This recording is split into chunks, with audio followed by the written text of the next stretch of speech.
अस्सलाम वालेकुम दोस्तों, आऊं यहाँ जमील शर ॾिसी रहिया आहियो टेक्नोलॉजी इन सिंधी यूट्यूब जो चैनल।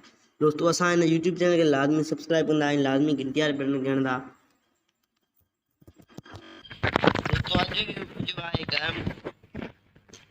दोस्तों अॼु जो वीडियो आहे हिकु अहम टॉपिक ते।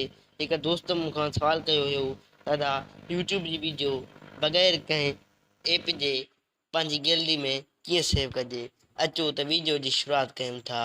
सभ खां पहिरियां जेको वीडियो तव्हांखे डाउनलोड करणो हुजे उहो उन वीडियो जी तव्हां लिंक खणी ईंदा। फॉर एग्ज़ाम्पल मां हिन वीडियो जी लिंक कॉपी कंदुसि। लिंक कॉपी करण खां बाद में सभ खां पहिरियां असां क्रोम ते ईंदासीं। क्रोम ते अचण खां बाद में असां हिते सर्च कंदासीं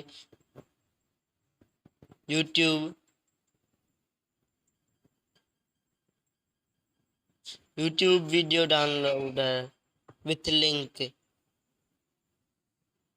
दोस्तों जीअं असां ही सर्च कंदासीं त असांजे साम्हूं कुझु हिन तरह जो इंटरफेस अची वेंदो। सभ खां पहिरियां जेका वेबसाइट आहे असां इन वेबसाइट ते क्लिक कंदासीं। इन वेबसाइट ते क्लिक करण खां बाद में कुझु हिन तरह जो इंटरफेस अची वेंदो। त हिते असां पंहिंजी लिंक पेस्ट कंदासीं।